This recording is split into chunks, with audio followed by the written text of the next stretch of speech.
안녕하세요. 이미양 포종입니다. 윤영희 수호사님과 하민석 포종님 자리에 모셨습니다. 안녕하세요. 안녕하세요. 오늘은 온 인류가 모셔온 하느님에 대해 알아보는 시간을 갖고자 합니다. 먼저 이런 의문을 가질 수 있을 것 같아요. 왜 우리는 하느님에 대해서 알아야만 하는지 그 부분에 대해서 수호사님 먼저 한 말씀 해주세요. 그렇죠. 우리가 세상 사람들이나 이렇게 모두가 인식하든 인식하지 않든 우리가 지금 살고 있는 이 시점이 어느 때인지를 알아야 되거든요. 철부지라는 말이 있거든요. 철이라는 것은 여름철, 가을철 할 때 말하는 그 계절을 말하는 거고 안일 부자에 알지자 그 때를 알지 못하면 철부지라고 하는 말이 있는데요. 우리가 지금 살고 있는 시기는 우주사적으로 보면 봄, 여름이 지난 가을로 넘어서는 이 하추 교육기에 이렇게 살고 있거든요. 그래서 인류가 이제 여름에서 가을로 변화하는 이 가을 개벽기에 살고 있기 때문에 어떤 구원을 받아야지만 가을 세상을 넘어갈 수 있다는 겁니다. 그래서 모든 선천 기성 종교들은 바로 이 구원을 말하는 그 결론적으로 구원을 이야기하면서 하나님 또는 미륵 부처님이 오실 거라고 이야기를 하고 있는데요. 바로 이 하나님을 만나는 그 공부를 해야만 여름철에서 가을로 넘어가는 그런 하추 교육기에 구원을 받을 수 있기 때문입니다. 그리고 지금 이제 세상 살아가면서 뉴스에서 보게 되는 게 각종 전쟁이고 치열한 피 흘림인데, 그럼 그 전쟁은 왜 일어났냐 따져보면 그 역설적으로 종교 때문에 전쟁하거든요.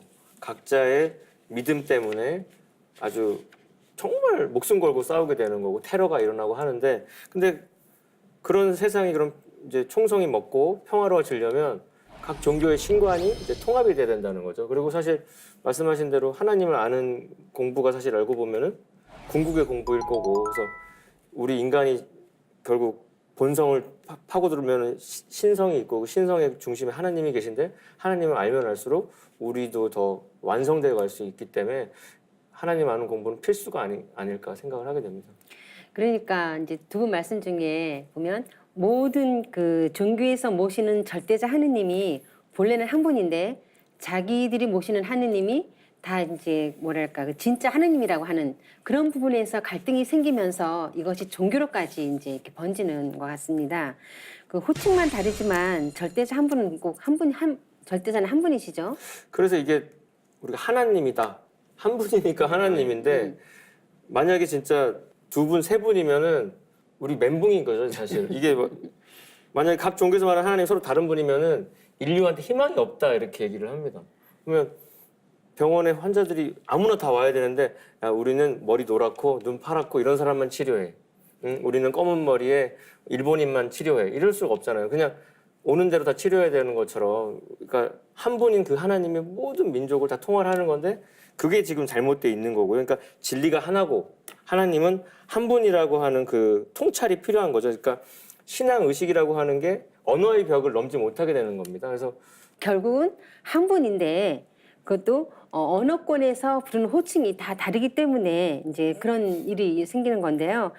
이렇게 각 종교에서 지금과 같이 절대자를 이렇게 다른 이름으로 부르게 된 이유도 또 있죠. 이제 그것은 이제 분열하는 시대에 우리가 살고 있기 때문이거든요. 이제 조금 전에 제가 이야기했던 것처럼 우주의 봄에서 여름의 시간대에 살고 있다라는 것은 나무로 보면 큰 이 줄기에 나와가지고 가지로 이렇게 뻗어나가잖아요. 이제 그것이 바로 분열 시대인데요. 이제 그러면서 성천상극에서 각 종교가 이제 지역마다 이렇게 형성이 되어 왔었던 거죠. 그래서 자연 환경이랄지 생활 양식, 언어 체계 등이 이제 달라서 서로 소통하는 어떤 그런 부분이 다르기 때문에 오직 한 분이신 이 절대자 하나님이 그 자기들의 지역 문화권에서만 따라서 이렇게 불리게 된 거죠. 그렇다고 하면은 오직 그 문화권에만 살고 있는 사람만 구원을 받을 수 있냐? 그렇게 이제 생각할 수가 있는데 그렇지 않다는 거죠. 그 생활 문화 양식이랄지 언어가 달랐기 때문에 조금 말씀하신 것처럼 카사블랑카니 화이트하우스니 백악관이라는 그런 말이 이렇게 언어가 달라진 것처럼 그 우리가 절대자로 생각하시는 하나님, 그 하나님도 호칭도 여러 가지로 이렇게 분열해서 이렇게 불려졌던 것이죠. 그러니까 소호사님 말씀을 종합해 보면 인류의 그 보편적인 구원이라는 것은 각 종교에서 말하는 그런 절대자가 같은 분인 한 분이라는 것을 우리가 다 깨달아야 된다는 거죠, 그죠? 그렇죠. 예, 그리고 그 하느님의 호칭을 통일하는 데서부터 우리가 시작한다는 건데요. 그럼 여기서 정말 각 종교에서 신앙하는 절대자가 우리가 같은 분인지 좀 알아봐야 되겠습니다. 그래서 우리가 이제 앞으로 오는 세상의 구원, 그러니까 종교는 결국 구원이 화두인데 구원의 주체를 서양 그 기독교 문화에서는 메시아다 이렇게. 그래서 뭐 핸델은 메시아라는 아주 장엄한 곡도 있죠. 근데 동양은 또 미륵 신앙이 있는데 재밌는 거는 그 동양에서 말하는 미래 부처, 구원의 부처. 그래서 모든 중생 구조의 도업을 마무리하는 그 미륵의 어원이 또 메시아랑 같다는 거예요. 그래서 미륵이라는 게 이제 범어 마이트리아에서 온 말이고 또 뭐 팔리어에서 뭐 메테아도 있고 한데 그거 거슬러 가면은 미트라라는 단어로 귀결이 됩니다. 그게 인도 페르시아 고대의 태양신 신앙, 태양을 미트라라고 했고 그 미트라가 서양으로는 메시아로, 동양에서 마이트레아. 그래서 뭐 마이트레아는 또 그 모계 사회 얘기도 저번에 해봤지만 그 자비로운 어머니란 뜻이에요. 마이트레아는. 그러니까 신성도 앞으로 이제 음존 시대를 암시하는 건지 앞으로 오는 분은 이제 그 어떤 여성성도 같이 가미된 뜻을 갖고 있는. 그래서 그러니까 메시아랑 미륵이 어원이 같다는 말만 확인해 봐도 아, 진리가 하나라는 걸 반증하죠. 제가 중3 때 다이제스트 계획 처음 봤을 때 머리에 쭉 뺐었던 대목도 그 메시아랑 미륵이 어원이 같다는 대목에서 야 이거 끝난다. 이 책은 이걸로 끝내도 되겠다 싶었었거든요. 그러니까 그게 이제 신앙 의식이 언어의 벽을 넘지 못하다 보니까 그렇죠. 그 각각의 이제 구원과 그 상대방의 어떤 종교에 대한 구원 간의 어떤 그것을 용납하지 못하게 된 거죠. 그래서 지금까지 어떤 전쟁이랄지 어떤 종교 간의 갈등 그런 병통이 이 언어의 어떤 장벽에 의해서 생겼다라고 볼 수 있는 그러니까 거죠. 자기들만의 그 하느님이 같이 있었던 것 같아요. 그렇죠. 대부분 우리나라의 불교를 믿는 분들 보면 석가와 부처님을 신앙하지만 그 하느님은 신앙하지 않는 걸로 이제 이렇게 알고 있는데요. 미륵 부처님이 바로 불교에서 말하는 하느님이신 거예요. 그렇잖아요. 그렇죠. 예. 네. 그러니까 아까 말씀하신 대로 절에 가면 접을 하고 안에 앉아 계신 분은 석가 부처님이고 밖에 나오면 서 계신 분이 바로 입불, 그죠? 그분이 미륵님이시잖아요.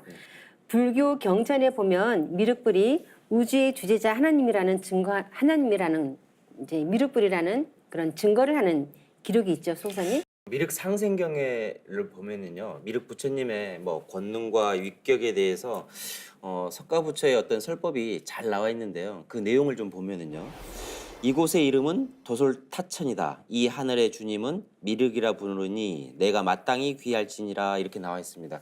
그러니까 본래 도솔초는 영원한 생명을 누리는 최상의 낙원으로서 이제 10가지 착한 보험 기질, 뭐 십선업이라고 이야기를 하는데요. 이제 그것을 닦은 사람만이 오를 수 있는 뭐 연락세라고 합니다. 근데 그 곳에 계시는 이 미륵 부처님은 이 세상도 도솔천과 같은 낙원으로 만들 수 있는 최상의 도의 대권자가 바로 미륵 부처님이신 거죠. 우리가 선생님 도전을 통해서 좀 명확히 알게 된 거는 석가모니 부처 자체가 그 도솔천의 후병보살이었고 그리고 석가모니의 도법을 완성시키는 존재가 미래불로 오신다는 거고 인류 구원과 성경 건설의 주체가 되는 건데 그래서 그 동양의 노스다무스라고 알려져 있는 그 겨감 남사고 선생님 그래서 겨감 유록의 가사 총론에 보면 그 후학들을 위해서 아주 뼈저리는 어떤 그 충고를 해놓은 게 있어요. 그걸 좀 인용해서 읽어봐 드릴 건데 이렇게 써 있습니다.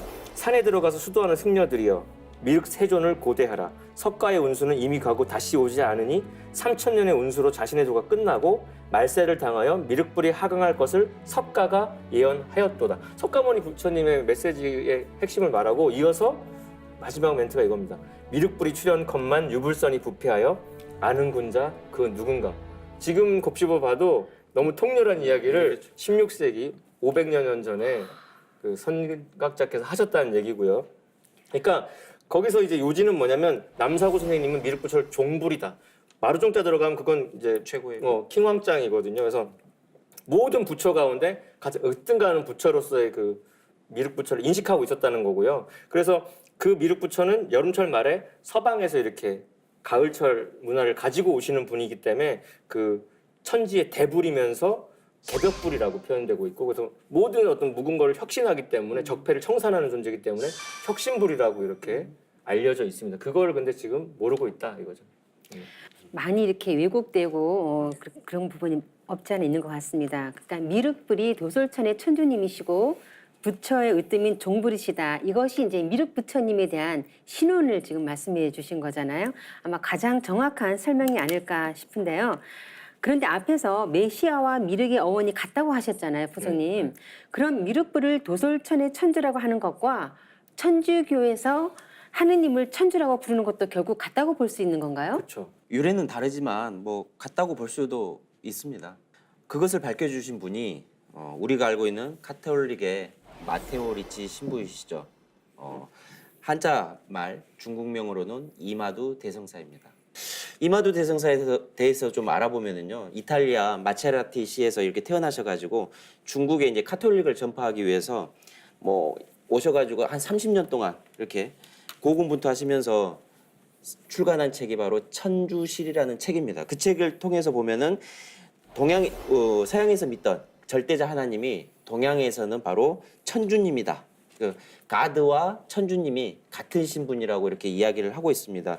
특히 이 증산도 상생문화 총서 천주는 상제다라는 이 책의 내용을 보면은요, 프롤로그에 보면 이러한 내용들이 좀 자세하게 나와 있거든요. 그래서 이 기독교와 유대교에서는 이 성서 시대에서 하나님을 히브리어로 야훼라고 불렀거든요. 근데 히라버는 그냥 이 신이라는 뜻으로 테오스, 라틴어로는 데우스라고 이렇게 표기를 했었습니다.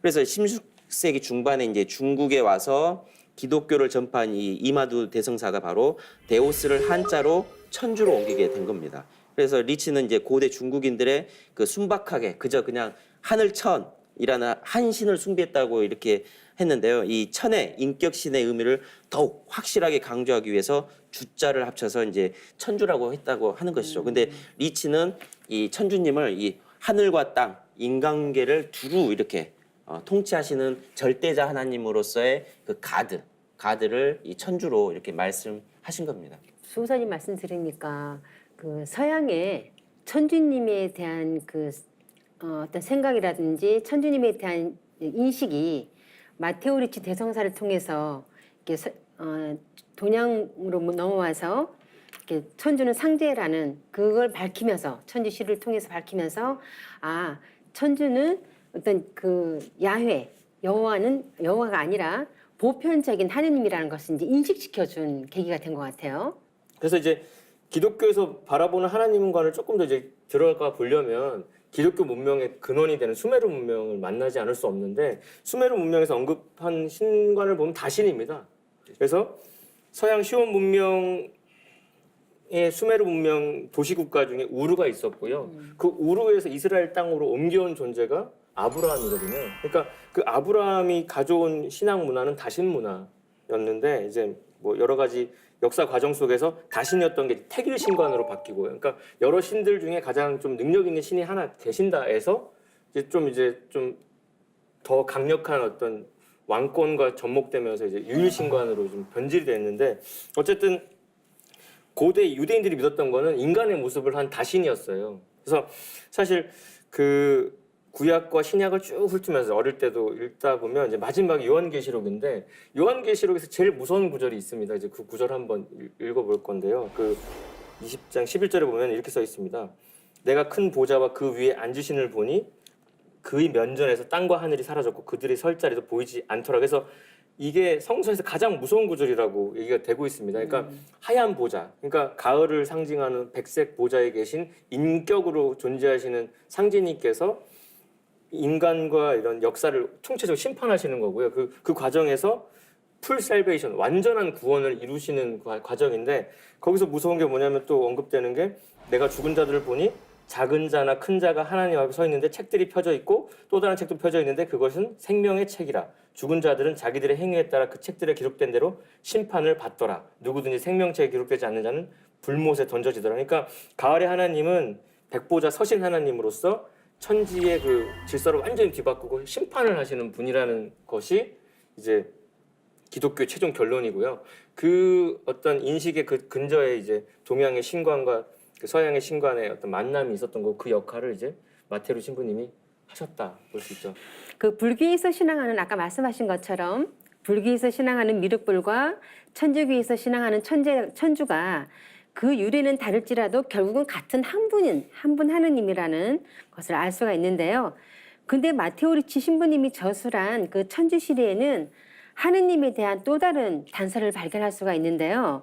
바로 천주님이 동양에서 모시던 상대님이라는 겁니다. 아까 말씀하신 것처럼요. 이에 대해서 좀 포자님 한 말씀 해주시죠. 그러니까 지금 마테로 신부님이 참 대단하신 공덕이 있죠. 그러니까 보편 신관을 깨달은 선구적인 인물이죠. 그러니까 서양의 신, 아까 말씀하신 데우스랑 동양의 상제가 같다는 건데, 그래서 그 천주시리의 어떤 장점이라는 게 뭐냐면은 교리 해설만 있는 게 아니라 유불선의 고절을 싹 인용을 해요. 그러니까 동양의 학자들이 봐도 자신들이 익히 학교에서 배웠던 어떤 신관들을 쭉 섭렵하면서 그게 이제 카톨릭의 내가 말하는 거는 같다는 쪽으로 가니까 이제 뭐 의식이 탁 확장되는 게 있을 텐데, 그래서 이렇게 써놨습니다. 그래서 오국 천주는 즉 화원 상제니라 이렇게 표현을 한 대목이 있어요.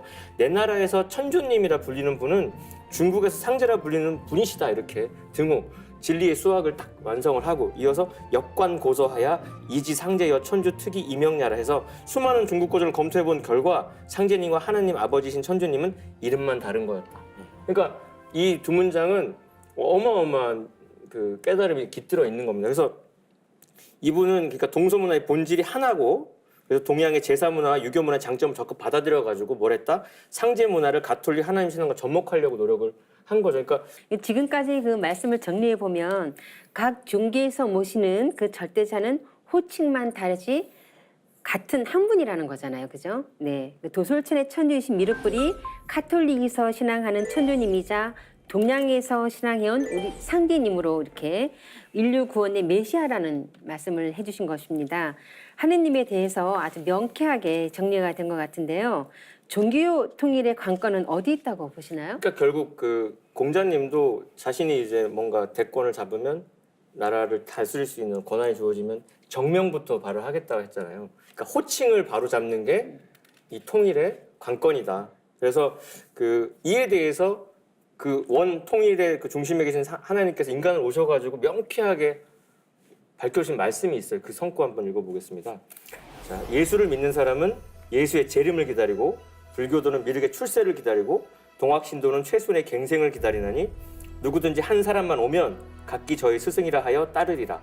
예수가 재림한다 하나 곧 나를 두고 한 말이니라. 공자석과 예수는 내가 쓰기 위해 내려보냈느니라. 사실 이 성구 굉장히 충격적이거든요. 기존 신앙을 했던 사람들은 그 무근관념을 떨구는 말씀인데, 결국 하나님께서 인간을 오셔가지고 각 종교에서 받드는 예수, 공자, 석가 모든 성자들의 어떤 공덕도 인정하시면서 그들이 가르쳤던 존재가 바로 나다. 예수가 재림하는 게 아니라 내가 오는 걸 말한 거다라고까지 말씀을 하신 바 있습니다. 그러니까 선천 종교의 어떤 고정관념, 그 진리의 바탕과 천지 대세의 테두리를 모르니까 이거를 다 깨부수는 거죠. 인류의 그 모든 갈등은 이런 종교에서부터 나오지 않았나 싶습니다. 이런 갈등을 풀기 위해서는 그 하느님에 대한 호칭을 통일했을 때 이것이 풀어질 것 같다는 생각이 들어요. 자, 그렇다면 어떤 호칭으로 불려야 될까요, 송사님? 그 앞서 밝힌 대로 이게 동양에서는 이제 그 뭐 상제라는 표현을 썼고 또 그 서양에서는 하나님, 아버지 하나님 뭐 가드라고 하고, 불교에서는 미륵 부처님이라고 이렇게 불러왔지만 모두 다른 분이 아니라 한 분, 그 한 분을 이렇게 생활 양식과 언어가 달랐기 때문에 그렇게 불러온 것인데요.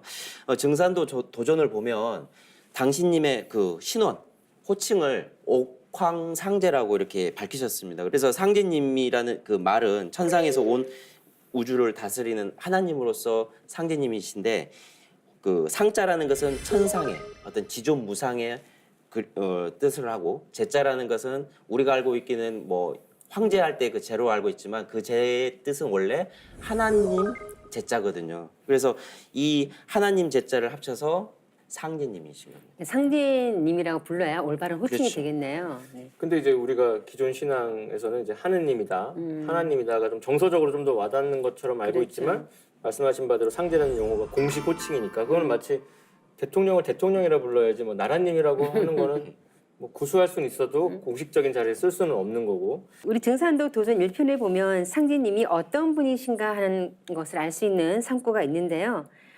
제가 한번 읽어보겠습니다. 천상의 호천 궁궐에서 온 우주를 다스리시는 하느님을 동방의 땅에 살아온 조선의 백성들은 아득한 예로부터 삼신상제님, 삼신하느님, 상제님이라 불러왔나니 상제는 온 우주의 주제자요 통치자 하느님이시니라. 상제님이 우주를 통치하시는 주제자 하느님이라는 말씀이잖아요. 그렇죠. 이제 그 상제님은 바로 이 천상의 가장 높은 곳에서 계시는데 이제 그곳을 도솔천이라고 하고 그곳의 수도를 옥경이라고 하는 거죠. 그래서 이 도솔천 옥경에서 우주 통치를 행하시는 그 하나님을 이제 상제님이라고 이야기를 한다는 거죠. 그래서 그 1편 1장 5절에도 상제는 온 우주의 주주자요 통치자 하나님이다라고 나와 있습니다. 그래서 상제님은 천지의 어떤 살림살이 그런 것들을 도맡아서 천지의 뜻을 어떤 주장하시는 분으로 계시고 그 분이 바로 상제님이라는 것입니다. 네, 그래서 우리가 인류가 이렇게 신앙해 왔던 우주의 주제자 하느님이 바로 증산 상제님입니다. 그래서 상제님께서는 나는 옥황상제니라, 나는 미륵이니라 라고 하시면서 당신님의 신혼을 몸소 밝혀주셨는데요. 동양에서는 우주의 조화주 하나님이신 상제님을 모시던 유구한 문화가 있었죠. 그래서 우리가 상고사 탐구를 한참 했었는데 그 상고사의 그 거룩한 역사 하드웨어를 딱 깼더니 소프트웨어는 상제 문화고 상제 문화의 또 그 껍질을 까보면 천재 하나님과 인간이 소통하는 제사 문화인데 그래서 그 나라가 새로 세워지거나 새 임금이 등극하는 천자가 등극할 때는 제일 먼저 했던 게 하늘의 상제님께 황제가 이렇게 제를 올리는 거 그걸 봉선제라고 이렇게 했던 거고요. 그 초대 당군의 그 새 아드님이 이렇게 남쪽으로 내려오셔가지고 삼량성을 짓고 그 참성단을 짓고 그 천제를 올린 게 지금도 유적으로 남아 있는 그렇죠. 거고 네. 그리고 이제 제를 지내는 그 수호랑을 이제 삼랑이라고 이렇게 해서 그게 화랑의 기원이 되는 것도 되죠. 그러니까 역사는 그 천재 빼고는 뭐 시체죠 역사는. 그래서 우리가 지금 이제 개천절이라고 하면 10월 3일 그리고 뭐 3월 16일 그 두 날은 워낙 천재를 지내던 그 전통이 있던 유명한 날이고 그게 이제 우리나라만이 아니라 이제 수메르 쪽으로 가면 그리고 초기 이집트 피라미드는 이렇게 천단이 뾰족하지 않고 재단을 쓸 수 있게 재단으로. 평평하게 섰다는 거잖아요. 천재를 네. 올렸던 그러니까. 역사적인 유적물이었죠. 수사님, 그 중국에도 보면 제천 문화가 있죠. 그렇죠. 이제 중국 역대 왕들의 어떤 기록을 해놓은 것이 이제 서경인데요. 거기를 보면 한 4,300년 전 순임금이 산동성 태산에 올라가 가지고 상제님께 그 천제를 올렸다는 기록이 나와 있습니다. 그래서 태산 꼭대기에는 지금도 옥황대자를 모셨던 사당인 옥황정이 아직도 남아 있거든요. 그래서 이제 천자가 되면 누구든 태산에 올라가 가지고 천상의 수도인 옥경에 계신 상제님께 이렇게 천제를 지내고 나라 살림을 시작합니다. 그 아까 조금 전에 말씀하셨던 것처럼 그래서 중국의 왕들이 천제를 봉행했다는 그런 사실은 이 사마천 사기에도 기록이 남아 있거든요. 그래서 유가인 경전이자 중국 최초의 시집인 시경에 이제 상제님을 또 찬양하는 노래들이 구구절절 나와 있습니다. 그래서 이런 기록들을 봤을 때도 중국의 왕들도 천제를 봉행하면서 우주의 절대자이신 하나님, 그 한자로 상제님을 이렇게 모셨다라는 것을 이렇게 알 수가 있는 것이죠. 우리가 역사를 거슬러 올라가 보면 이런 천재 문화를 보물로 해서 각 지역마다 다 문화권이 다르긴 했지만 그 나라를 통치했던 사람들이 그 제천단을 쌓고 상제님을 모셔왔던 문화였다는 걸 다 알 수가 있는 것 같아요. 그죠? 예. 그 천재 문화의 시원에 대해서도 좀 말씀해 주시겠어요? 네, 그게 이제 홍산 문화라고 하는 것인데요. 이제 중국이 만리장성을 고무줄 늘리듯이 역사 왜곡을 하게 된 어떤 근원이 되는 그 문화가 홍산 문화인데 이제 홍산 문화 그 유적지에서 발굴된 것이 제당과 사당, 무덤 같은 어떤 종교 의례를 상징하는 축조물과 용, 봉, 사람 모양의 각종 옥기들이 이제 발견이 되면서 그렇게 국가 단계의 어떤 그 조건을 다 갖춘 문명이었음을 이렇게 인식하게 되었던 것이죠. 여기에 보면은 지금으로부터 한 5,500년 전에 것으로 추정이 되는 제천단이 이렇게 발견이 되는데요. 이 돌을 쌓아가지고 만든 이곳의 제단들이 뭐 길이는 160m고 뭐 축구장 길이 정도 되는 또 너비는 한 50m 되는 곳인데요. 이 제단의 형태는 어떤 중국의 한족들의 명청 시대에서 때 그 중국 황제들이 상제님께 천제를 지내던 이 북경 천단의 원형이라고 이렇게 이야기도 하고 있습니다. 그리고 이제 중국 학자들도 이것이 동방 한민족의 어떤 문화다라고 그런 것들도 인정을 하고 있거든요. 그래서 이 강화도 마리산의 참성단 또 홍산 문화 유적지의 어떤 제단, 북경의 천단 등은 이 그런 구조가 천온 지방, 하늘은 둥글고 땅은 방정하다, 사각형의 어떤 방정하다라는 어떤 상제 신앙의 어떤 그 역사적인 증거물로 이렇게 홍산 문화에서 찾아볼 수가 있습니다. 그래서 제천 문화의 어떤 시원이 바로 우리 한민족 천자의 어떤 문화 그곳이 바로 우리 동방 한민족이라고 할 수가 있는 것이죠. 그러니까 우리 동방에서 그 상대님을 모신 문화가 굉장히 오래됐어요, 그죠? 예, 이게 상대님을 모신 그런 천재 문화가 서양에도 있죠. 그래서 이제 서양 문화의 뿌리는 뭐 흔히 알고 있는 건 그리스 로마 문명인데 더 거슬러 아까 5,500년도 말씀하신 딱 그 5,500년 전으로 거슬러 가면 수메르 문명이 나오는데 수메르 문명을 까보면 또 블랙 헤드드 피플 검은 머리의 사람들이고 뭐 60진법 쓰고 우리 뭐 교차고를 써가지고 우리나라 말하고 좀 유사하다고 하는데 거기에서 이스라엘 땅으로 옮겨간 존재가 아브라함인 거죠. 그러니까 수메르 문명이 확산된 게 서양 문화인 건데 거기에 보면은 천재를 지냈던 곳이 지구라트예요. 근데 그 숱한 지구라트 중에 바빌론 지역의 지구라트가 성경에 써 있는 바벨탑이에요. 네. 그러니까 네. 그거가 이제 성경에도 흔적이 남아 있는 거고 그게 뭐 아까도 이집트 피라미드의 초기 원형도 제천단이었다 말씀드렸고 지금 미국 땅에도 가면 일리노이주 주에 가면은 몽크스 마운드라 그래가지고 뭐 피라미드가 잔뜩 있는데 그거를 학자들이 또 연구를 했어요. 그게 지금 지어지려면 2천만 명이 20km째 흙을 날라야 된다는 거야. 그럼 얼마나 거국적인 사업이어야 되냐는 거지. 지금 2천만 명이 수가 얼만데요, 그죠? 그러니까 그렇게 아주 전 국가가 동원돼서 했던 그 거대 행사가 흔적이 남아 있는 게 서양의 지구라트 피라미드라고 알고 계시면 되겠습니다. 전 세계에 이렇게 하나님을 모셔온 문화에 대해서 지금까지 알아보았는데요. 하나님을 모신 상제 문화는 인류 역사의 여명기부터 시작돼서 가장 오래된 문화라는 것을 알 수 있었습니다. 하지만 지금은 외래의 종교가 들어오기 이전부터 우리 민족이 하나님을 모셔왔다는 그런 인식조차도 모르고 있어서 참 아쉬운데요. 이렇게 된 원인은 어디에 있을까요? 그러니까 우리가 뿌리를 잃어버렸습니다. 그러니까 뿌리는 근데 잊혀지기 마련입니다. 근데 그럼 인류 정신사의 뿌리가 뭐냐 하면 이게 신교라는 건데 그게 이제 환국에서부터 비롯된 국교죠. 사실 뭐 생활문화이기 때문에 종교 카테고리에 담기에도 종교보다 더 큰 개념인데요. 근데 그 신교라는 표현은 이제 규원사화라는 표현의 이신설교에서 비롯된 말이에요. 그 신으로서 가르침을 베푼다. 그러니까 그 일상의 모든 곳에 신이 깃들고 신의 조화로 역사가 펼쳐진다는 통찰인데 그 신교 문화가 그 우리가 흔히 이제 칼 야스퍼스가 추계 시대라 그래가지고 그 예수가 등장하고 석가모니가 등장하면서 각 문화권이 갈라지면서 한 뿌리 한 줄기에서 잔가지가 뻗기 전까지 인류의 어머니 문화였던 거죠. 근데 그 문화가 아까 뭐 피라미드 지구라트 말씀드렸지만은 서양으로 가면 그게 그 우리의 신교 문화가 신탁 문화예요. 그 성전에 가서 그 신의 그 가르침을 받아서 모든 걸 결정했던 문화. 그래서 그 소크라테스 철학의 시작이라고 하는 인문학의 시작이라고 하는 소크라테스도 신탁을 받잖아요. 네가 제일 지혜롭다. 왜 지혜롭냐? 네가 모른다는 걸 알고 있다라는 무지의 자각 때문에. 그러니까 소크라테스의 그 인문학의 시작도 알고 보면 신탁에서 비롯됐다는 그렇죠. 거고. 그래서 근데 또 그게 또 이어져 가지고 기독교의 그 성자 성부 성신으로 이어지는 삼위일체 신관으로 아주 강력하게 그 신교 문화가 이어지거든요. 그러니까 그 신의 가르침을 빼고는 서양 문화를 말할 수가 없습니다. 그래서 근데 이게 또 동양으로 더 건너오면 그게 그 육아 문화에서는 천명 문화죠.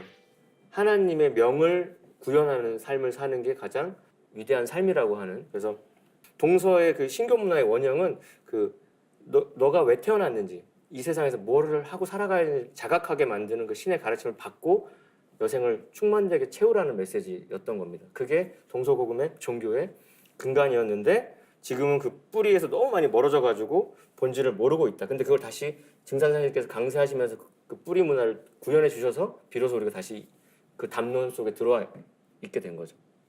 유교에서는 인격 신으로 계시는 상제님을 천이나 태극이라는 이법으로, 또 불교에서는 석가부처를 내려보내신 미륵불을 석가의 제자로, 또 기독교에서는 예수를 내려보내신 아버지 하나님을 부정하고 아들을 아버지로 바꿔버린 건데요. 상제님께서는 이때는 원시 반본하는 시대라 혈통줄이 바로 잡히는 때니라 하라고 말씀하셨습니다. 이제 만물이 근원을 찾아가는 가을운수를 맞아 공자, 석가, 예수를 내려보내신 참 하나님, 증산 상제님을 바로 되찾아야 되는데요. 포정님, 하느님을 어떻게 하면 바르게 인식할 수 있을까요? 그에 대해서 잘 알 수 있는 성구가 도전 1편 1장에 나와 있습니다. 제가 한번 읽어보겠습니다. 태시에 하늘과 땅이 문득 열리니라. 호련히 열린 우주의 대광명 가운데 삼신이 계시니 삼신은 곧 일신이요 우주의 조화 성신이니라. 삼신께서 천지 만물을 낳으시니라. 이 삼신과 하나 되어 천상의 호천 금골에서 온 우주를 다스리시는 하느님을 동방의 땅에 살아온 조선의 백성들은 아득한 예로부터 삼신상제, 삼신하느님, 상제님이라 불러왔나니 상제는 온 우주의 주제자요 통치자 하나님이니라. 자, 그래서 이 우주는요 문득 열렸습니다. 근데 그 문득 열린 그 광명 속에 삼신이 계신다라고 표현을 하셨는데요. 그러니까 삼신이라는 존재는 얼굴 없는 조물주인 거고요. 우주의 원신이라고 알고 계시면 되는데, 근데 왜 삼이냐? 그거는 그 작용을 셋으로 하기 때문에 삼신이라고 하는 건데, 무형의 삼신과 근데 한 몸이 되셔가지고 이 삼신의 조화와 삼신에 내재한 자연의 이법을 주재하셔가지고 천진만물을 낳고 기르고 다스리는 유형의 주신도 있다는 게 동양의 그 원래 신교의 하나님관인데요. 그 분을 일러서 삼신일체 상제님이다 이렇게 정명을 했고요. 그래서 안파견 초대 환임 때부터 그 동방 한민족은요 3개의 최고 통치자를 삼신일체 상제님 내지는 삼신상제님이라고 줄여서 또 상제님이라고 불러왔던 겁니다. 그러면 신교는 고조선 이대 이전의 상고 시대부터 우리 조상들이 국교로 받들어온 한민족의 생활 문화죠. 현재 종교 문화의 뿌리이기도 한데요. 신교에서는 조물주 하나님을 삼신으로, 그리고 삼신과 하나 되어 우주를 주재하시는 통치자 하나님을 삼신상제님이라 부르며 모셔왔다는 말씀이군요. 자, 그런데 하느님은 한 분인데 왜 일신이라 하지 않고 삼신이라고 하는 건가요? 그러니까 이제 조물주 하나님은 이 만유 생명의 절대 근원으로서 이렇게 일신이지만 이제 현실 세계에 드러날 때는 이제 세 가지 신성으로 작용한다라는 말씀이거든요. 그러니까 손가락이 움직이기 위해서는 이 손가락은 하나지만 이것이 작용하기 위해서는 세 마디가 이루어져야 작용하는 것처럼 그 우주의 조물주 삼신도 이 일신으로 존재하지만 그런 어떤 신성 그걸 작용할 때는 삼으로 작용한다는 거죠. 그 하나 속에 셋이 깃들어 있다라고 해서 즉일, 즉삼, 그러니까 어떤 삼수의 신성과 주제의 원리로서 만유를 창조하고 섭리하신다는 뜻인 것입니다. 같은 맥락에서 신을 정의할 때 보면 이제 인격신과 자연신의 문제가 또 있는 겁니다. 그래서 인격신이라고 하면은 인간처럼 감정과 의지가 있고 그다음에 역사 속에 인간을 살려간 분들을 인격신이라고 하는 거고요. 자연의 어떤 정령으로 존재하는 게 뭐 우리 유명한 얘기지만 목신의 오후라고 할 때 그 목신, 나무도 있고 그렇죠. 바위신, 수신 뭐 이런 것들이 다 생명력 자체가 원신으로 존재하는 거고 그것이 이제 인격신과 맞물려서 이 모든 이 역사의 이면에서 이렇게 조화가 벌어진다 인식하시면 될 것 같습니다. 그래서 상제님께서는 이 신도에 대해서 뭐라고 결론을 말씀하시면 우주 만유가 결국 신의 화현인데 그래서 도전 성구 한번 읽어볼게요. 제가 4편 62장입니다. 천지간에 가득 찬 것이 신이니 풀잎 하나라도 신이 떠나면 마르고 흙 바른 벽이라도 신이 떠나면 무너지고 손톱 밑에 가시 하나 드는 것도 신이 들어서 되느니라. 신이 없는 곳이 없고 신이 하지 않는 일이 없다 이렇게 되는 거죠. 그러니까 우리 일상에 손톱 가시 드는 것 자체도 신의 개입이다라고 할 정도니까 그 어떤 그 작용의 어떤 디테일함을 또 반추하게 됩니다. 우리도 이렇게 보면 조금 전에 뭐 자연신과 인격신에 대해서 이렇게 말씀하셨는데요. 인격신이라는 말은 간단히 얘기해서 하느님이 우리처럼 사람의 형상을 하고 계시다는 거잖아요. 그렇죠. 근데 이를 잘 드러낸 것이 바로 그 호칭이 상제님이 아닐까 이렇게 생각합니다. 그래서 예로부터 이제 천재 문화도 있었지만 동방 신교 문화에서는 이제 그 하나님의 본래 호칭을 이제 상제님이라고 한 거죠. 그래서 상제라는 뜻은 최상의 천상의 어떤 지존무상하신 그 상자이고 제자라는 것은 그 임금님 제자가 아니라 하나님 제자다. 그래서 하늘 천상에서 이 우주를 통치하시는 그런 어떤 임금님으로서의 상제님이 계셨다는 거죠. 그래서 역사적으로 보더라도 이런 상제 신앙을 단순히 뭐 그 믿음을 하는 그 종교적인 어떤 신앙이 아니라 정치, 종교, 교육과 뭐 예술 모든 인류 문화가 이를 통해서 상제 문화를 통해서 잉태되었고 이렇게 발전해 온 거거든요. 그것이 바탕에는 이제 천재 문화가 있었다는 것이죠. 그래서 그 상제라고 딱 하면은 저도 이제 증산도 신앙을 처음 할 때는 정서적으로는 상제가 좀 무겁다라는 느낌인데, 근데 점점 읊을수록 뭐냐면 역사적으로 그렇게 읽어왔으니까 역사성을 느끼고요. 두 번째는 이제 인격성이 더 느껴지는 거죠. 무형이 아니라 유형의 인격이실 거라는 거. 그 다음에 다스릴 제자의 뜻도 있는 제를 쓰니까 통치하는 분이시구나. 그러니까 우주를 통치하는 상제님과 나라를 다스리는 대통령이 비견되는 거고, 지금의 대통령이 옛날로 치면 황제 같은 건데, 그럼 그 황제가 그렇게 무소불위의 권력을 휘두를 수 있었던 그 근거 또는가 뭐냐면 상제님을 대행한다는 그 하나의 이유. 그래서 그 정통성을 얻기 위한 예식이 등극할 때 하나님부터 천명을 받기 위한 천재를 이렇게 거룩하게 지냈던 게 아닌가 하는 생각이 듭니다. 그러니까 결국 통치자 하느님은 우주의 대통령과 같은 분이라는 말씀이잖아요. 그동안 사람들에게 뭐 하느님에 대해서 이렇게 물어보면 대부분 막연히 계실 것 같다거나 또 뭐 한 분일 것 같다 뭐 이런 말씀들을 많이 하시더라고요. 이렇게 된 것은 천지 만물을 낳는 조물주 삼신과 또 천지 만물을 다스리는 통치자 하느님이신 삼신 상제님의 관계를 명확히 밝히지 못하면서 하느님에 대한 인식이 혼선이 생겼기 때문이 아닌가 싶어요. 그 대표적인 경우가 뭐 기독교가 아닌가 생각합니다. 그래서 이제 동양의 이제 하나님과는 아까 언급했던 것처럼 이제 우주의 대통령 상제, 그래서 삼신을 이렇게 주재하는 존재인데, 서양은 유일신이죠. 그래서 그 오직 한 분이고, 그 다음에 그 나 외에는 용납하지 않고, 근데 그 말 자체에서 사실 다른 신도 있다는 걸 전제하는 표현이기도 하지만, 어쨌든 그 엘로힘이라는 존재가 그 얼굴 없는 추상적인 신이에요. 일단 인격성이 배제돼 있어요. 그래서 그 초월적이고 되게 추상적인 신인데, 근데 본래 그 수메르 문명에서 받들었던 신이 이제 변질된 겁니다. 원래 그 동양처럼 농경 문화의 삼신 하나님 신관이 이제 삭막한 사막 문화 속에서 이렇게 좀 변질이 된 거죠. 왜냐면 그 척박한 토양에서는 그 절대적인 신앙이 아니고서는 그 환경에서는 생존이 불가능하니까 그 강조할 수밖에 없는 겁니다. 하나님 하면 우리가 얼굴 없는 무형의 하나님 또 조물주 하나님만 계신 것으로 여기게 된다는 말씀인데요. 하지만 앞에서 말씀하신 것처럼 통치자 하나님에 대해서도 성경 곳곳에서 발견할 수가 있을 것 같습니다. 이에 대해서 좀 더 말씀해 주시면 좋겠어요. 그 구약에서는 그런 면모가 드러나지 않는데 신약을 쭉 읽다가 그 예수의 12사도 중에 한 명인 사도 요한의 요한계시록으로 들어가면 흰 보좌, 백보좌에 임하에 계시는, 그래서 이 만물을 새롭게 하시는, 그리고 역사를 심판하시는 인격적인 면모가 나타나는데, 그 신약 성서 요한계시록에 말하는 백보좌 하나님이야말로 동양에서 말하는 삼신 하나님하고 위격이 이제 똑같아지는 거거든요. 거기서 이제 스파크가 일어나는 거고요. 그래서 근데 또 기독교가 삼위일체 교류로 가면서 그 예수가 곧 하나님이다로 바뀌다 보니까 예수가 다시 오는 걸로 교리가 이제 왜곡이 됐죠. 근데 요는 뭐냐면 예수는 아버지와 아들과 성신의 권능을 모두 행사하는 그 대우주 통치자 하나님하고는 좀 풍모가 전혀 다르고요. 본인 스스로 나는 그런 존재가 아니라고, 하나님의 아들이라고도 말하지 않고 나는 인자다, 사람의 아들이라고까지 말할 정도로, 그래서 아주 겸손하게 나는 내 자유로 말한 게 없다. 나를 보내신 이가 하신 대로 내가 따를 뿐이다라고 말했습니다. 그러니까 예수 성자의 삶은 천상 옥자에 앉아 계신 아버지의 강세로 실현되는 그 지상천국 건설을 예비하는 아주 헌신적인 삶이었거든요. 그분의 본 뜻이 그대로 이어졌으면 이런 폐단이 없었겠죠. 그러니까 그 기독교의 그 구원관의 결론이라면 이 가을 개벽한 이때에 하늘 백보자에 앉아서 우주를 통치하고 계시는 아버지 하나님을 만나라는 것이 그 기독교 구원의 이제 결론이라고 생각합니다.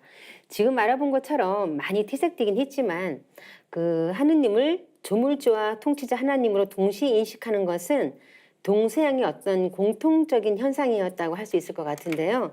그럼 유교나 도교에서도 이런 점을 발견할 수 있나요?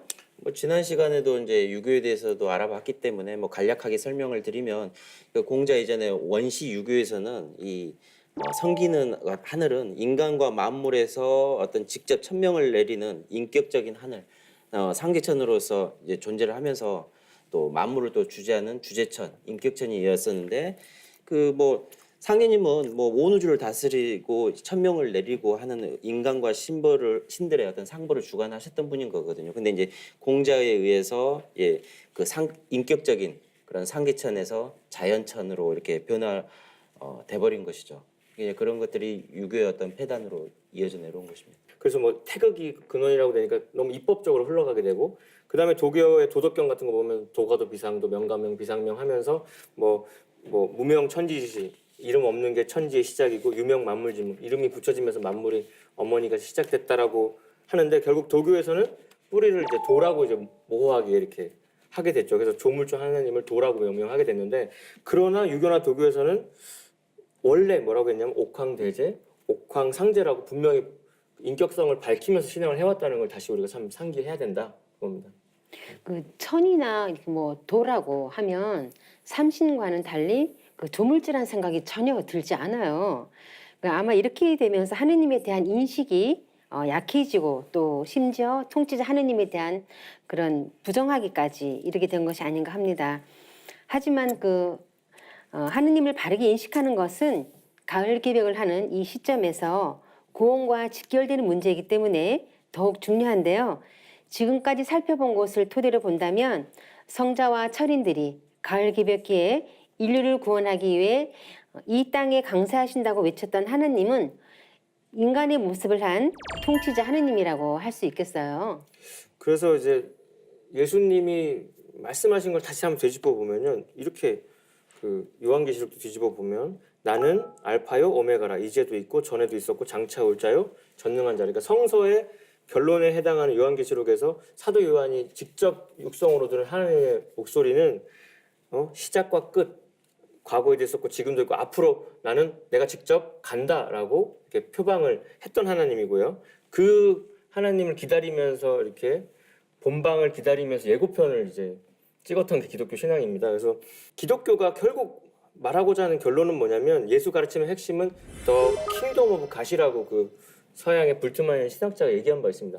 하나님의 왕국이 이 땅에 세워진다. 죽어서 천당 간다가 아니라 지상 천국인 거고 킹덤 오브 갓이라는 표현 속에서 뭐냐면 인격적인 어떤 주제자로서의 어떤 분이 계시다라는 게 표현에 있잖아요. 왕국이니까. 그래서 그 예수가 직접 오시는 게 아니고 새하늘과 새 땅이 열린 지상 천국에서 영원한 생명을 그 여시는 분이 있으니까 그분이 올 때까지 잘 준비하고 기다리라는 게 예수 성자의 그 반복된 메시지였다.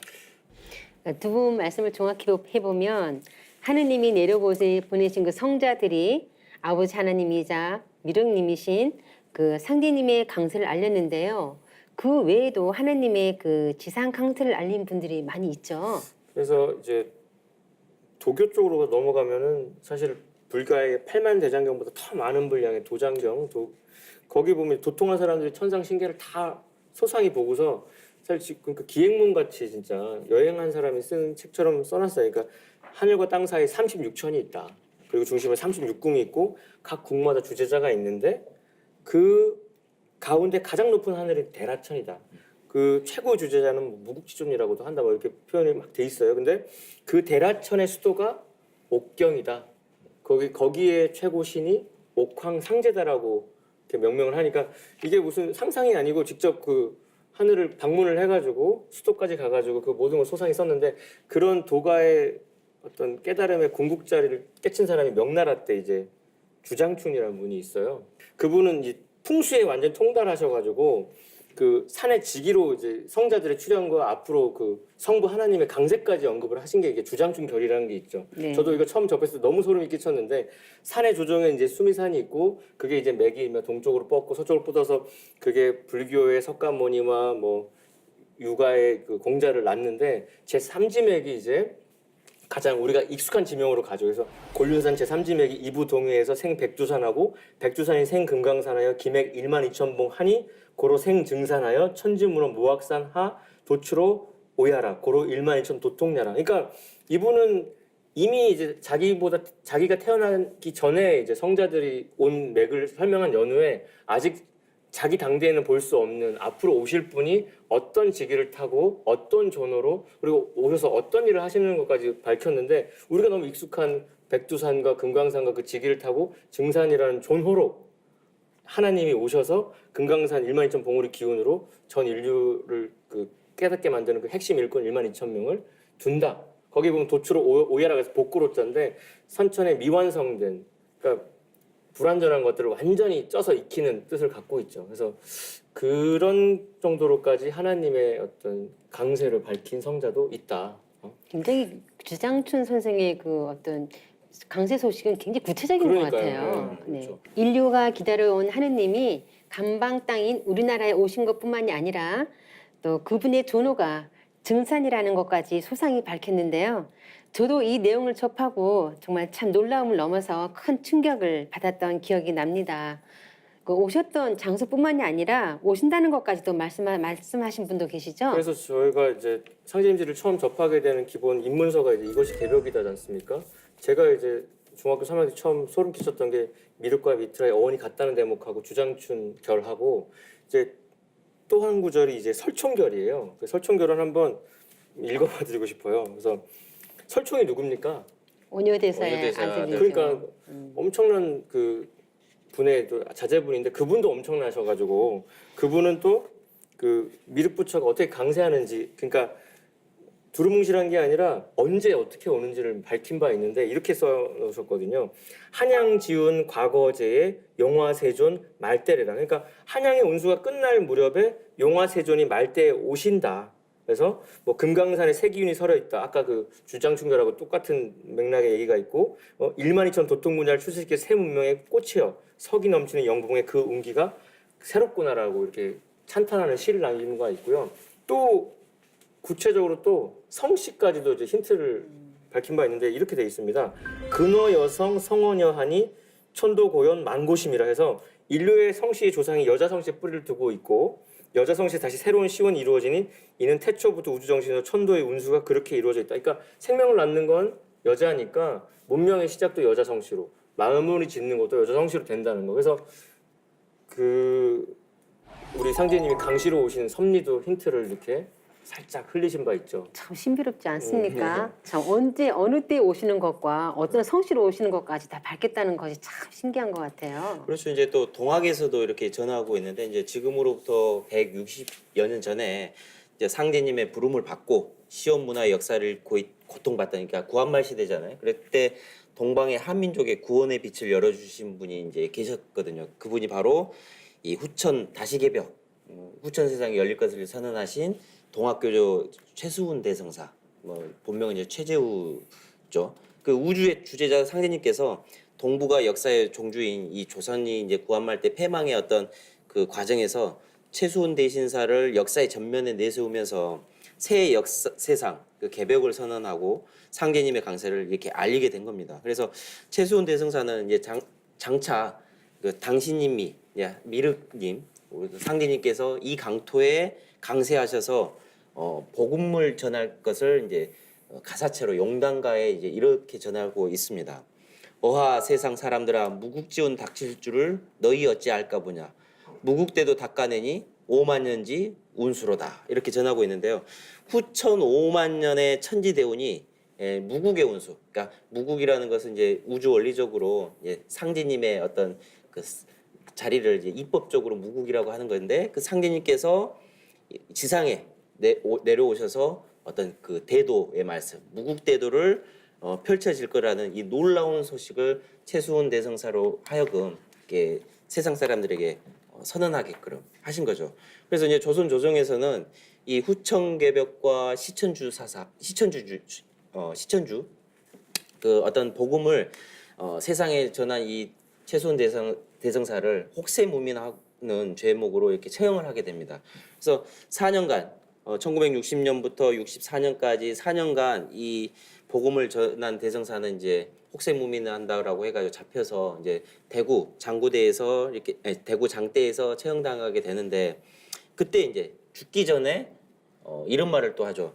전 40은 내련이와 후 40은 뉘련가 천하의 무국대도가 더디도다 더디도다 8년이 더디도다. 그래서 그 마지막 말을 남기고 이제 처형을 당했는데 그 8년만 그러니까 1864년 이 최수훈 대성사가 처형당하고 8년 뒤인 1871년에 상제님께서 친히 인간으로 강세하신 것을 이렇게 예고하고 이렇게 돌아가시게 된 것이죠. 하나님이 인간의 몸으로 이 땅에 오신다는 소식은 너무 많아서 다 알아보다가는 한도 끝도 없을 것 같습니다. 이제 마침내 성자와 철인들이 예고했던 그대로 인류가 그토록 기다려온 우주의 조화조 참 하나님이 한양이 운이 다해갈 그런 조선말 최수훈 대신사가 상제님 강세의 소식을 전하면서 돌아가신 지 8년 만에 간방 땅인 우리나라의 증산이란 도로 드디어 강세하시게 된 것이죠. 네, 그렇습니다. 그래서 뭐 제가 이 말씀을 전하는 것보다 이게 도전에 있는 말씀을 인용해서 보시면 정확하게 아실 수 있을 것 같습니다. 도전 1편 11장인데요. 상제님께서 하늘의 모든 신성과 불타와 보살들의 간곡한 기도와 하소연을 들으시고 새 우주를 열어 도탄에 빠진 인간과 신명을 건지시기 위해 새 역사의 태양이 떠오르는 동방 땅에 강세하시니 당군기원 4204년 조선 고종 8년 신민년 음력 9월 19일 자시에 전라도 고부 우덕면 갱망리에서 탄강하시니라. 상제님의 존성은 강시요 성인은 일자 순자요 도호는 증산이시니 천지의 공사를 행하시어 우주의 무국대운을 여신 무국상제시니라. 이렇게 나와 있는데요. 상제님께서는 이 금산사 미륵불상에 30년 동안 성령으로 임하고 계시다가 최수훈 대신사에게 이제 그 천명과 신교 조금 전에 말씀드렸듯이 천상문답 사건을 통해서 천명과 신교를 내려주셨는데 그것을 이제 거두시고 8년 만인 이 땅에 친히 강세하신 거죠. 그래서 최수훈 대성사의 예언대로 그 대성사가 세상을 떠난 지 8년인 1871년 음력으로 9월 19일 자시에 전라도 고부군 우덕면 갱망리에 이렇게 탄강을 하시게 됩니다. 뭉클한 순간입니다. 그러니까 오랫동안 기다렸던 분이 오셨는데 인간으로 딱 오는 순간 이제 타이틀이 붙지 않습니까? 그게 성씨와 뭐 존호, 뭐 존위가 생기는데 그 상제님이 쓰신 그 증산이라는 도호 존호에는 아주 심오한 구원 섭리가 깃들어 있습니다. 그러니까 시루라고 하면은 떡 익히는 그릇인데 그게 미완성되고 불완전한 미성숙한 거를 쪄서 익혀서 궁극에 완성시키시겠다고 하는 그 구원의 어떤 포부가 그 이 존호 안에 깃들어 있다고 보시면 되겠습니다. 네, 상제님께서는 세상에 시루만큼 큰 그릇이 없나니 황화수의 물을 길어다 부어 보아라. 아무리 부어도 시루의 물을 못 채울 것이로다. 시루는 황화수를 다 먹어도 오히려 차지 않으니 천하의 그릇 중에 제일 큰 것은 시루니라 라고 하셨는데요. 선천 봄여름에 미성숙한 만유 생명을 모두 성숙시켜서 가을로 인도하는 우주를 담는 그릇이 바로 증산 상제님의 무국대도란 말씀인데요. 이처럼 만고 풍상을 모두 겪으시며 세상을 둘러보신 상제님께서는 드디어 후천 성경의 새 세상을 여시기 위해 20세기가 시작되던 1901년부터 1909년까지 9년 동안 천지공사를 집행하셨죠. 네, 그렇습니다. 그래서 상제님께서는 나의 일은 천지를 개벽함이니 곧 천지공사라. 그 천지공사라는 말을 이렇게 풀어보면 하늘천, 땅지, 공변될 공, 일사자. 그래서 우주의 가을철을 맞아 인간으로 오신 우주의 통치자 하나님께서 상제님께서 인간과 신명을 데리고 선천에 병든 이런 인간계 또 하늘 신명계까지 뜯어 고치신 가을 우주의 통일 문명의 어떤 설계도자 어떤 청사진이 바로 천지공사라고 할 수가 있습니다. 성자들은 인간으로 와서 어떤 사명을 가지고 뭐 자비와 또는 뭐 어지린자, 뭐 또 사랑으로 사람들을 교화해서 참 사람이 될 수 있도록 하는 데 있었지만 이 우주의 통치자 하나님, 그 성자들을 보내신 우주의 절대자께서는 인간으로 오셔서 바로 이 천지가 병들었다. 선천 봄 여름의 세상을 살면서 하늘 땅 인간이 병들었기 때문에 뜯어 고쳐서 후천 가을이라는 어떤 살기 좋은 상생의 세상을 여시는데 그런 목적이 있었기 때문을 가지시고 짜신 프로그램이 바로 천지공사라고 할 수가 있습니다. 또 천지공사는 다른 말로 신명해운공사라고도 하거든요. 그래서 선천의 인간과 신명이 선천 5만 년 동안 살아오면서 원과 한을 맺고 다 죽었기 때문에 그것을 치유해서 마침내 인간과 만물을 살리시는 참 하나님의 구원의 법방으로서 짜신 것이 바로 천지공사라고 할 수가 있겠습니다. 그래서 이제 천지공사라고 하는 대목으로 접어들면서 또 저도 고민해 보는 게 왜 그러면 보셨을까? 왜 꼭 그거야만 됐을까 생각이 드는데 상제님께서 이렇게 이 지상에서 좀 머슴살이도 하고 고생도 하셨을 때 인간으로서 결단을 하시게 된 사건은 그거지 않습니까? 동학혁명을 겪으면서 민초들의 그런 역사의 대지진을 겪으면서 기존의 법술로는 해답이 없으니까 한번 내가 찾아보겠다는 다짐도 하시고 그래서 동서고금의 모든 책도 다 훑고 3년 천하 유력을 다 하시고 근데 선언적으로 딱 깨달은 한 말씀이 있는데 이거죠. 묵은 하늘이 사람 죽이는 공사만 보고 있다. 그러니까 기존 하늘은 지금 상극 질서 속에서 죽음의 하늘로 전락했기 때문에 이거를 뜯어고치지 않고서는 다른 게 해결이 안 된다는 거죠. 천지공사라는 개념이 그러지 않습니까? 성자들은 그냥 사랑과 자비, 인으로 물고기 한 마리 한 마리 이렇게 케어하는 건데 상제님 선언은 야, 물 갈아야 돼. 어항에 물부터 갈아야 돼. 물을 완전히 갈지 않으면 얘네들을 아무리 소소하게 고친다고 해도 또 물들어, 병들어. 그 뜻이시거든요. 근데 선천의 성자들은 그거를 바로잡을 수 있는 그 삼각질서 속의 원한의 응어리를 해원시킬 수 있는 우주적 권능이 없기 때문에 상제님이 오셨어만 됐고 오셔서 꼭 천지공사를 보셔야만 됐다 이겁니다. 네, 말씀하신 대로 상제님께서 행하신 인류 구원의 그 천하사 사업을 천지공사라고 하는데요. 정말 그 어떤 성자라도 또 그 어떤 철인들이 내려온다 하더라도 하늘과 땅을 뜯어 고칠 수는 없을 것입니다. 오직 상제님께서만 하실 수 있는 일이 바로 천지공사라고 생각하는데요. 좀 더 자세한 내용은 상제님과 태모님의 말씀과 행적이 담긴 도전에서 만나보시길 바랍니다. 이제 마칠 시간인데요. 끝으로 마무리 말씀을 부탁드리겠습니다. 포도님 한 말씀 해주시죠. 그래서 뭐 진짜 하나님을 아는 공부가 인생 공부의 끝이라고 식자들도 얘기하는데 그 하나님의 실체에 대해서 이 증산도 도전이 다 말해주고 있기 때문에 정말 일독을 권하고 싶은 얘기고요. 근데 하나님의 선언 중에 정말 그 모든 거를 다 높게 하는 게 뭐냐면 요한계시록에도 보라 내가 만물을 새롭게 한다 이렇게 있는데 하나님은 인간으로 딱 오셔가지고 그 양반 사회의 그런 어떤 기득권의 문서들 다 이제 태우시면서 뭐라고 하셨습니까? 모든 것이 나로부터 다시 새롭게 된다 이런 말씀하셨거든요. 그러니까 기존에 어떤 삶을 살았든 간에 이제 다시 새롭게 시작할 수 있는 무한한 어떤 희망과 용기와 지혜와 그런 모든 거를 주셨다는 사실에 다시 한번 좀 감사하다 이런 마음입니다.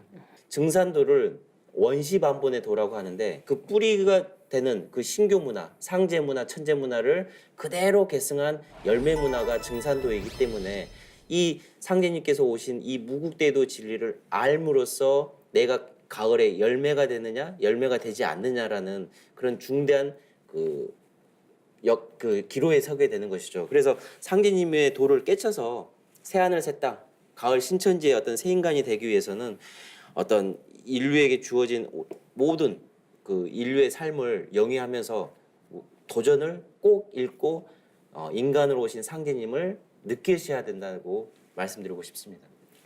네, 역사의 여명기로부터 인류가 모셔온 하나님, 모든 성자와 철인들은 그 하나님께서 인간의 몸으로 이 땅에 강세하신다고 말씀하셨습니다. 가을 개벽에서 인류를 건져 부천 상승의 새 세상을 열어주시기 위해 이 땅에 강세하신 조아조 하나님, 그분이 바로 증산상제님이십니다. 여러분 모두 증산상제님을 만나 부천 가을의 열매가 되시길 바랍니다. 지금까지 시청해주신 시청자 여러분 감사합니다.